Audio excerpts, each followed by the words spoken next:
नमस्कार दोस्तों, साहित्यिक कहानियों के इस चैनल कहानियां जिंदगी की पर आइए आज सुनते हैं श्री सत्यजीत रे द्वारा रचित एक बेहद ही रोचक और सस्पेंस से भरी हुई कहानी फ्रेंड्स।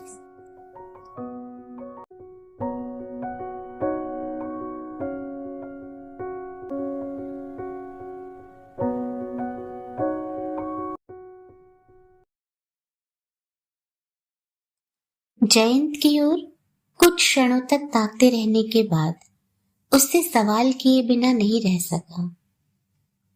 आज तो बड़ा ही मरियल जैसा दिख रहा है, तबीयत खराब है क्या? जयंत अपने अनमनेपन को दूर हटाकर बच्चे की तरह हंस दिया और बोला, ना, तबीयत खराब नहीं है, बल्कि ताजगी ही महसूस कर रहा हूं। सचमुच जगह अच्छी है। तेरी तो जानी पहचानी जगह है, पहले यह पता नहीं था कि जगह इतनी अच्छी है। भूल ही चुका था। जयंत ने एक लंबी सांस ली। इतने दिनों के बाद धीरे धीरे सब कुछ याद आ रहा है। बंगला पहले के जैसा ही है। कमरों में भी कोई खास परिवर्तन नहीं किया गया है। फर्नीचर भी पुराने जमाने का ही है, जैसे बेत की यह टेबल और कुर्सियां। बेरर ट्रे में चाय और बिस्किट ले आया। कुल मिलाकर अभी 4 ही बजे हैं, पर धूप ढलने लगी है। चायदानी से चाय ढालते ढालते मैंने कहा, कितने दिन बाद यहां आना हुआ?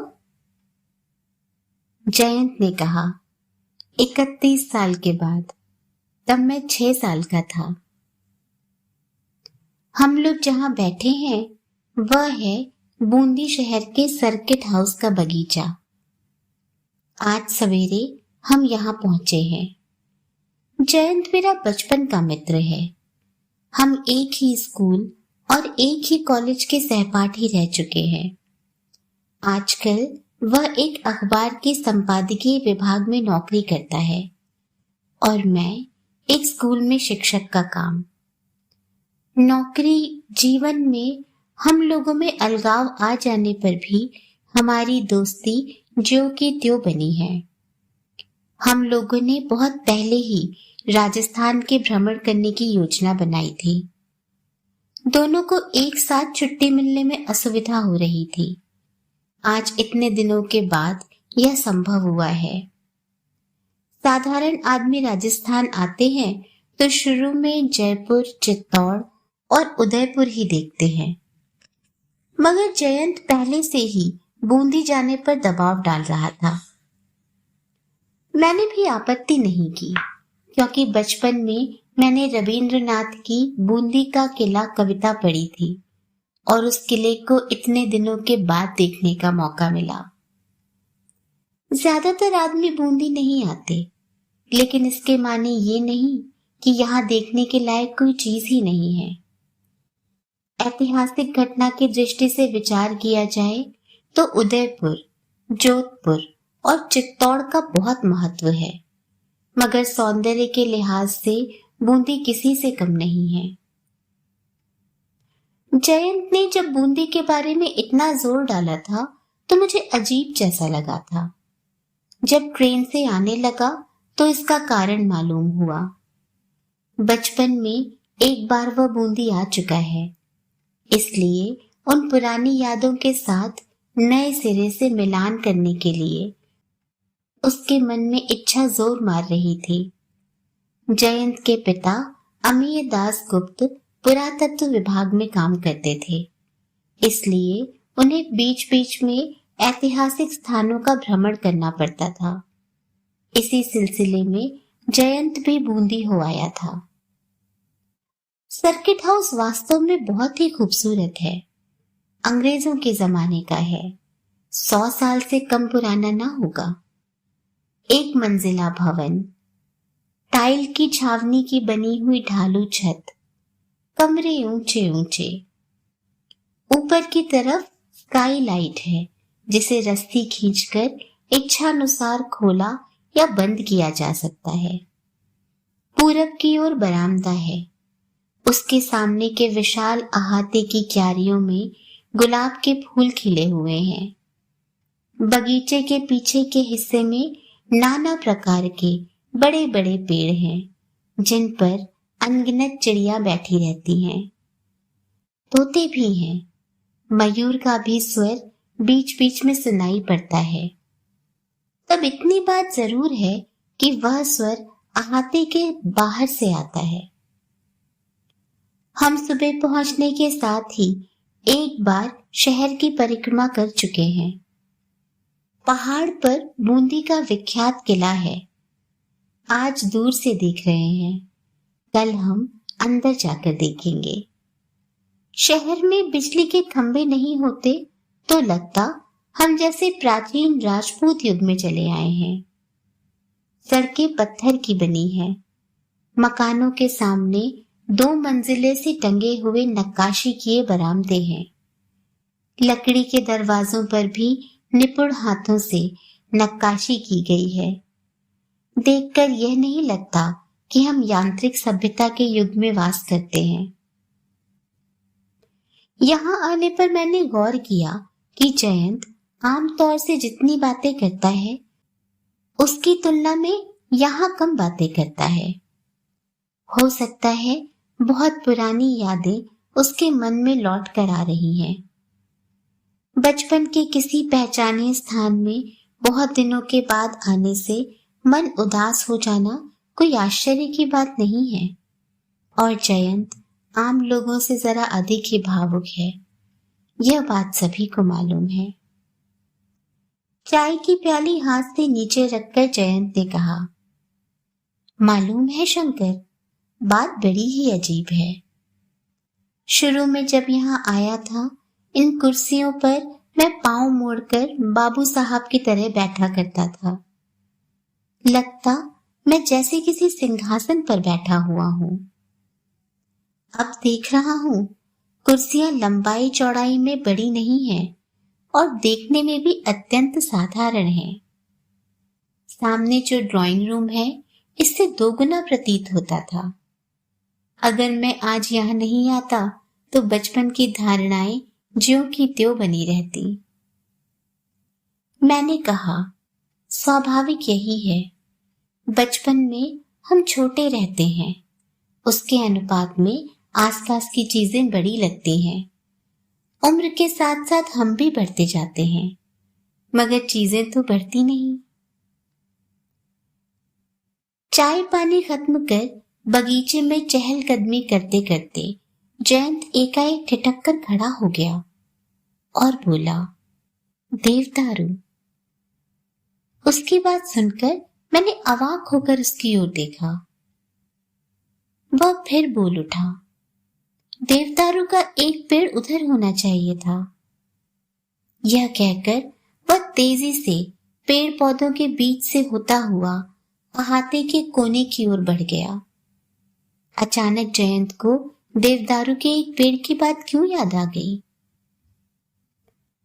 कुछ सेकंड्स के बाद जयंत का उल्लसित कंठ स्वर सुनाई पड़ा, है, इट्स हियर।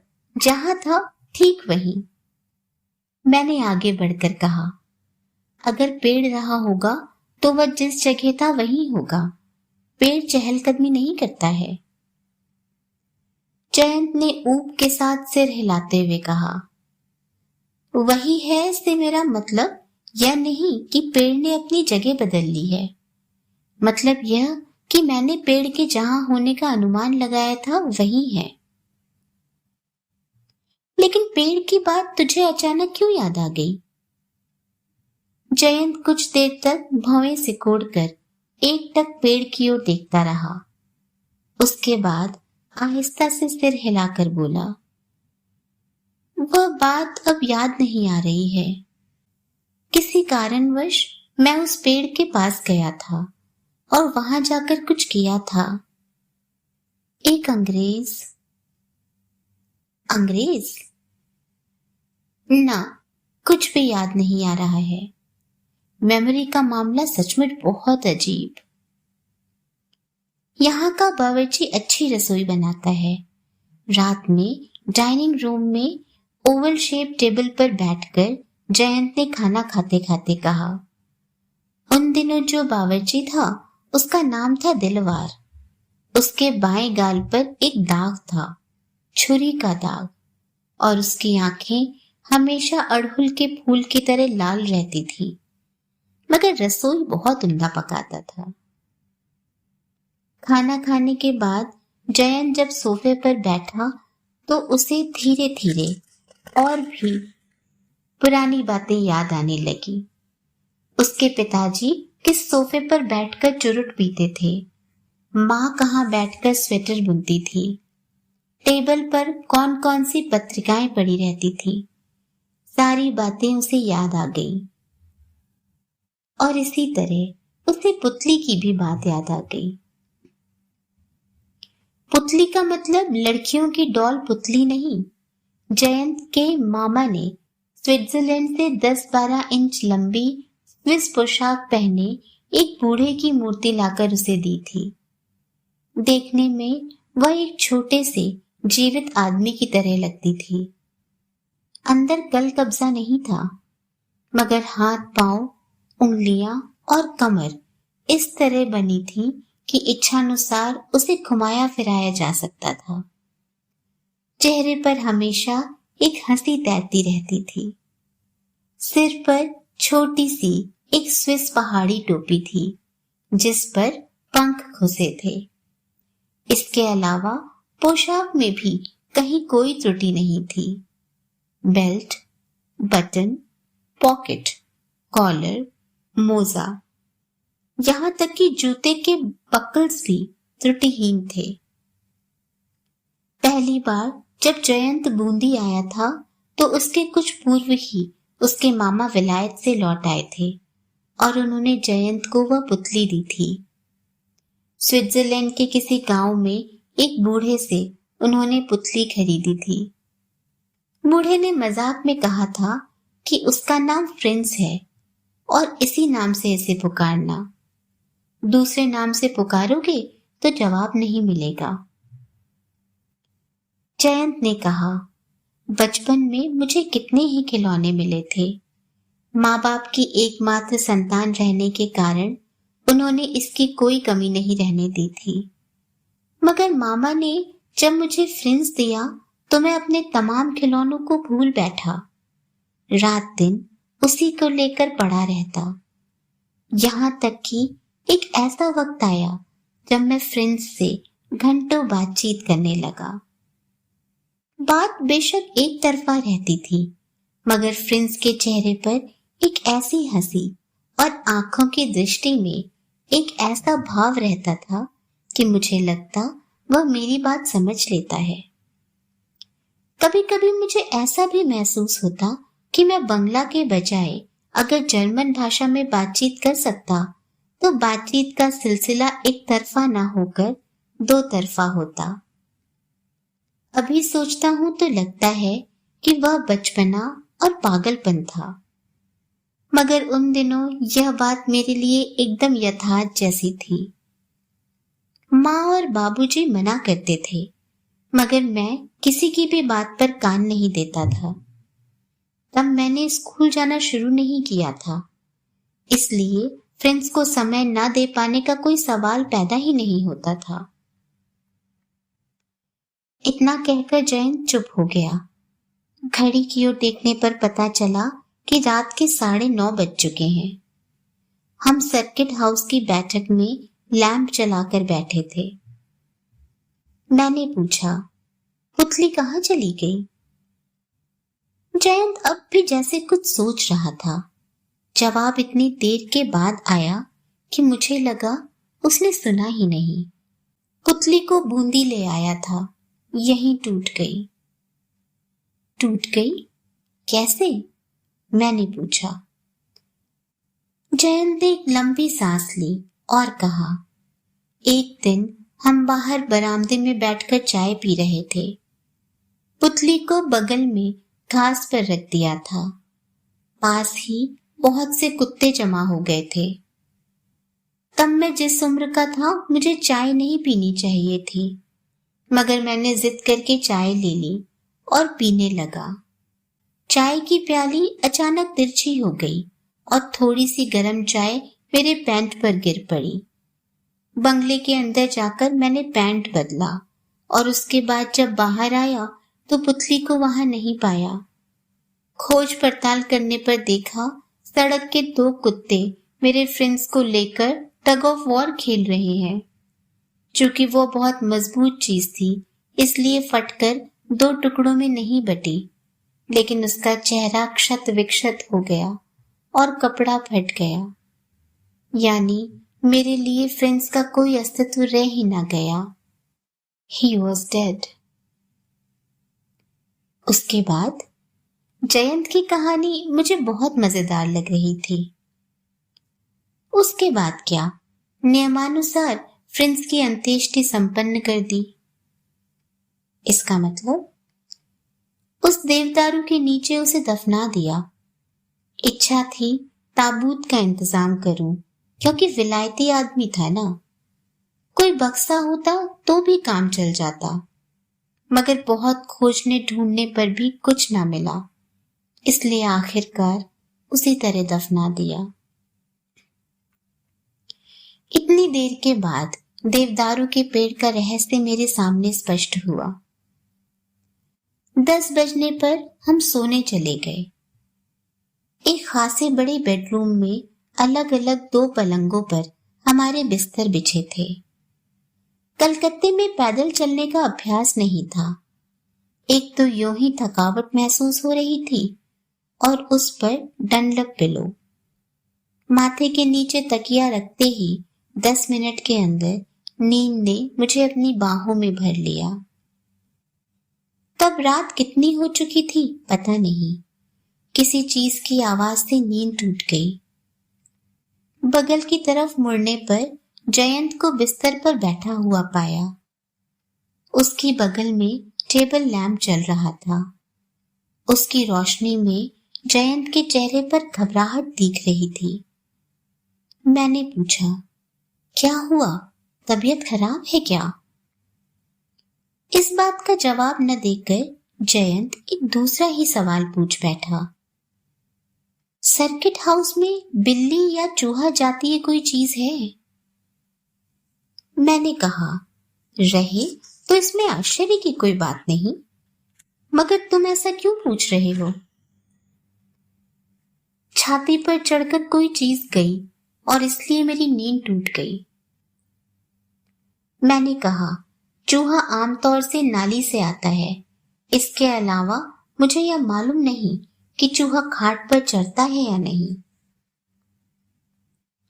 जयंत ने कहा, इसके पहले भी एक बार मेरी नींद टूट चुकी है। तब खिड़की से खच खच जैसी आवाज आ रही थी। अगर खिड़की से आवाज आई है तो संभावना बिल्ली की ही हो सकती है। मगर जयंत के मन से खटका दूर नहीं हो रहा है। मैंने कहा, रोशनी जलाने पर किसी चीज पर नजर नहीं पड़ी? नथिंग। इतना जरूर है कि नींद खुलते ही बत्ती नहीं जलाई थी। शुरू में अचकचा कर उठा। सच कहूं, थोड़ा थोड़ा डर भी लग रहा था। रोशनी जलाने के बाद किसी चीज पर नजर नहीं पड़ी। इसका मतलब यह कि कोई चीज अगर आई होगी तो वह कमरे के अंदर ही होगी। सो दरवाजा जबकि बंद है। मैं तुरंत बिस्तर से नीचे उतर आया और घर के हर कोने में, खाट के नीचे, सूटकेस के पीछे की ओर खोज पड़ताल की। कहीं कुछ नहीं था। बाथरूम के पल्ले उड़के हुए थे। मैं उसके भीतर भी खोजने गया। तभी जयंत ने धीमी आवाज में मुझे पुकारा, शंकर। मैं कमरे के अंदर लौट आया। देखा, जयंत अपनी रजाई के सफेद खोल की तरफ देख रहा है। मैं जब उसके पास गया तो उसने रजाई के एक हिस्से को रोशनी की तरफ बढ़ाकर कहा, देखो तो, यह क्या है? मैंने जब झुककर कपड़े की तरफ देखा तो उस पर हल्के कत्थई रंग की छोटी छोटी गोल छापे दिखाई दी। मैंने कहा, बिल्ली के पंजे की छाप हो सकती है। जयंत कुछ नहीं बोला। पता नहीं वह क्यों बेहद चिंतित हो गया। रात के 2:30 बज रहे थे। इतनी कम नींद से मेरी थकावट दूर नहीं होती है। इसके अलावा कल दिन भर चक्कर लगाना है। इसलिए यह कहकर कि मैं बगल में ही हूं, कि भय का कोई कारण नहीं है, कि छाप पहले से भी हो सकती है, मैंने उसे आश्वासन दिया और बत्ती बुझाकर फिर से लेट गया। मुझे इसमें संदेह नहीं था कि जयंत ने जो कुछ कहा है वास्तव में वह सब उसने सपने में देखा है। बूंदी आने पर उसे पुरानी बातें याद आ गई हैं और वह मानसिक तनाव में जी रहा है। इसी से बिल्ली के चलने का सपना देखा होगा। रात में अगर कोई और घटना घटी हो तो इसके बारे में मुझे कुछ मालूम नहीं। जयंत ने भी सवेरे उठने के बाद किसी नए अनुभव के बारे में नहीं बताया।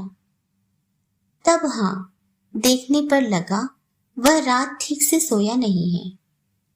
मैंने मन ही मन तय किया कि मेरे पास जो नींद की टिकिया है, आज रात सोने के पहले एक टिकिया जयंत को खिला दूंगा।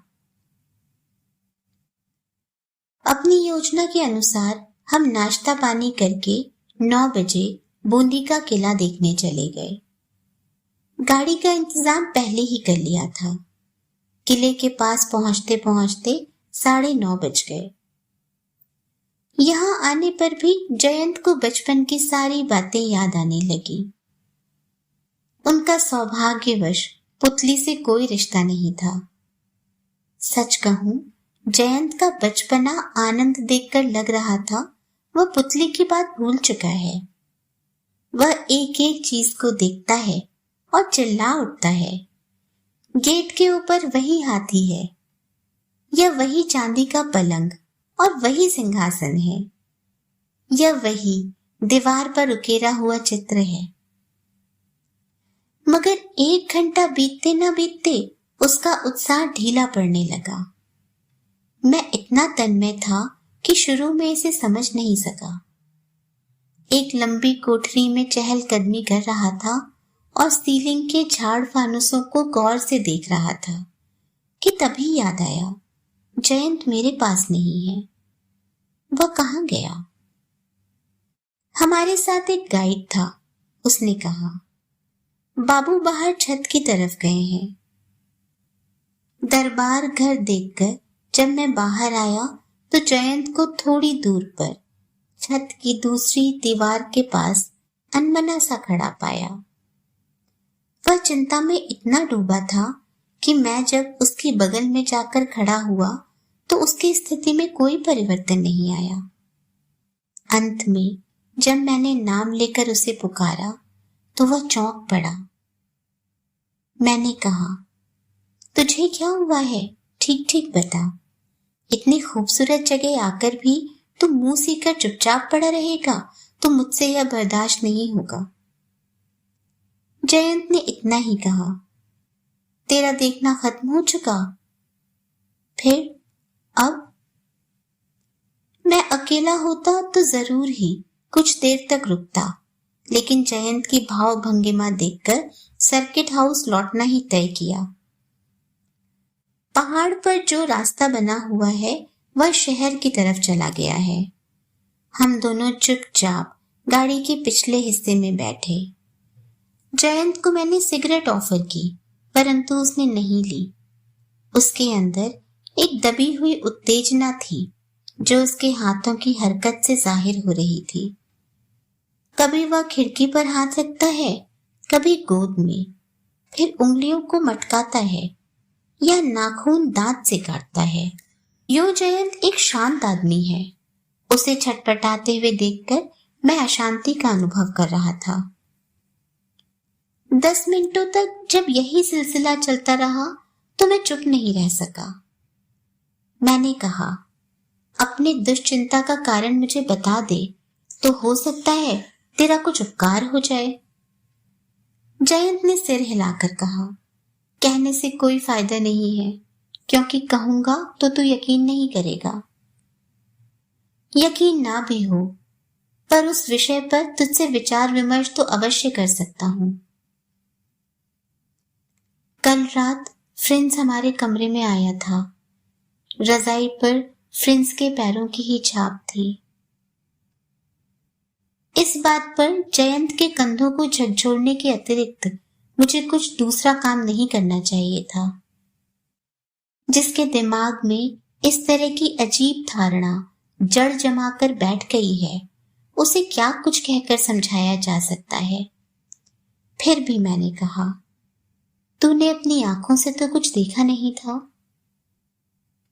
नहीं, तब इतनी बात जरूर है कि छाती पर जो चीज चल रही थी वह चौपाया ना होकर दो पाया थी। यह बात मैं साफ साफ समझ रहा था। सर्किट हाउस के पास आकर गाड़ी से उतरते समय तय किया कि जयंत को नर्व टॉनिक किस्म की कोई चीज दूंगा। सिर्फ नींद की टिकिया से काम नहीं चलेगा। बचपन की एक साधारण स्मृति 37 साल के जवान को इतना परेशान करेगी, यह किसी भी हालत में नहीं होने देना चाहिए। कमरे के अंदर आने पर मैंने जयंत से कहा, 12 बज चुके हैं, अब स्नान कर लेना चाहिए। जयंत ने कहा, पहले तू हुआ, और वह पलंग पर लेट गया। स्नान करते करते मेरे मन में एक विचार आया। जयंत को स्वाभाविक स्थिति में लाने का यही उपाय है। जो विचार आया वह यह कि अगर पुतली को किसी खास जगह में दफनाया गया है और उस जगह की जानकारी है, तो वहां मिट्टी खोदने पर पुतली चाहे पहले की जैसी हालत में ना भी मिले, मगर उसका कुछ ना कुछ अंश मिल ही जाएगा। कपड़े लत्ते जमीन के तले 30 साल के बाद नहीं रह सकते हैं, मगर धातु की चीज जैसे फ्रिंस के बेल्ट का बकल, कोट के पीतल के बटन अगर बरकरार हो तो इसमें कोई अचरज की बात नहीं। जयंत को अगर दिखाया जाए कि उसकी लाडली पुतली की केवल वे ही चीजें बची हुई हैं और बाकी सब मिट्टी में समा गई है, तो हो सकता है उसके मन से यह ऊटपटांग धारणा दूर हो जाए। अगर ऐसा नहीं किया जाए तो वह हर रोज अजीब अजीब सपना देखेगा और सुबह उठकर कहेगा कि फ्रिंस मेरी छाती पर चल रहा था। इस तरह उसका दिमाग कहीं खराब ना हो जाए। यह बात जब मैंने जयंत से कही तो लगा उसे मेरा विचार पसंद आया है। कुछ देर तक खामोश रहने के बाद वह बोला, खोदेगा कौन? कुदाल कहाँ मिलेगा? मैंने हंसकर कहा, जब इतना बड़ा बगीचा है तो माली होगा ही, और माली रहने का मतलब है कुदाल भी है। उसे हम कुछ बख्शीश दें तो मैदान की थोड़ी सी मिट्टी खोदने में वह आनाकानी नहीं करेगा। जयंत तुरंत राजी हो गया। इसके बाद मैंने भी कुछ ना कहा। एक दो बार जब और डांट पिलाई तो वह नहा धोआया। भोजन पसंद आदमी रहने पर भी दोपहर में 2 अदद रोटी और मांस के शोरबे के अतिरिक्त उसने कुछ नहीं खाया। खाना खाने के बाद हम बगीचे की तरफ के बरामदे की कुर्सी पर बैठ गए। हम दोनों के सिवा सर्किट हाउस में कोई नहीं है। दोपहर में भी सन्नाटा छाया हुआ है। दाहिनी तरफ रोड़े बिछे रास्ते के किनारे एक गुलमोहर के पेड़ पर कई हनुमान बैठे हैं। बीच बीच में उनकी हुप हुप सुनाई पड़ती रहती है। 3 बजने पर एक पगड़ीधारी आदमी हाथ में झाड़ी लिए बगीचे में आया। उम्रदराज आदमी है। बाल, मूछे और गलपट्टे सफेद हो चुके हैं। तुम कहोगे या मैं कहूं? जयंत के सवाल पर मैंने आश्वासन की मुद्रा में हाथ उठाकर इशारा किया और कुर्सी छोड़कर सीधे माली के पास चला गया। मिट्टी खोदने के प्रस्ताव पर माली ने शुरू में मेरी ओर संदेह भरी निगाहों से देखा। समझ गया, ऐसा प्रस्ताव इसके पहले किसी ने उसके सामने नहीं रखा है। उसके काहे बाबू सवाल पर मैंने उसके कंधे पर हाथ रखकर मीठे स्वर में कहा, कारण अगर ना जान सके तो हर्ज ही क्या है। 5 रुपए बख्शीश दूंगा, जो कह रहा हूं कर दो। कहना ना होगा कि इस पर माली न केवल राजी हुआ बल्कि दांत निपोर कर सलामी ठोकी और ऐसा भाव दिखाया जैसे वह हमारा खरीदा हुआ गुलाम हो। बरामदे में बैठे जयंत को मैंने हाथ के इशारे से बुलाया। वह कुर्सी छोड़कर मेरे पास चला आया। निकट आने पर देखा उसका चेहरा अस्वाभाविक तौर पर बुझा हुआ है। मुझे उम्मीद हुई कि खोदने के बाद पुतली का कुछ न कुछ अंश मिल ही जाएगा। इस बीच माली कुदाल ले आया है। हम तीनों देवदारू के पेड़ की ओर आने लगे। पेड़ के तने के लगभग 1.5 हाथ दूर एक स्थान की ओर हाथ से इशारा करता हुआ जयंत बोला, यही। ठीक ठीक याद है ना? मैंने पूछा। जयंत ने कहा कुछ नहीं, सिर्फ माथे को एक बार हिलाकर हामी भरी। कितने नीचे गाड़ा था? 1 बित्ता तो होगा ही। माली बेझिझक उस स्थान को खोदने लगा। आदमी रसिक मालूम होता है। खोदते खोदते पूछा कि जमीन के नीचे धन दौलत है या नहीं, और अगर है तो उसे हिस्सा मिलेगा या नहीं।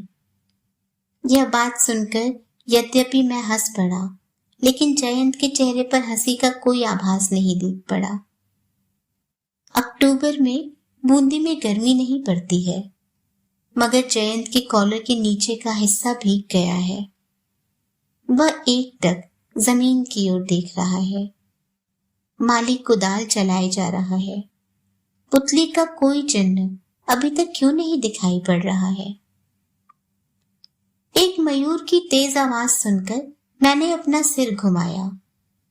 तभी जयंत के गले से एक अजीब आवाज निकली और मेरी आंखें तत्क्षण उसकी ओर चली गईं। उसकी आंखें जैसे छिटक कर बाहर निकल रही हो। दूसरे ही क्षण अपने कांपते हाथ को धीरे से बढ़ाकर तर्जनी से गड्ढे की ओर इशारा किया। उसकी उंगली भी कांप रही है। उसके बाद एक अस्वाभाविक, शुष्क और भयावह स्वर में उसने पूछा, वह क्या चीज है? माली के हाथ से कुदाल जमीन पर गिर पड़ा। जमीन की ओर ताकने पर मैंने जो कुछ देखा उसके फलस्वरूप भय, विस्मय और अविश्वास से मेरे चेहरे पर हवाइयां उड़ने लगी।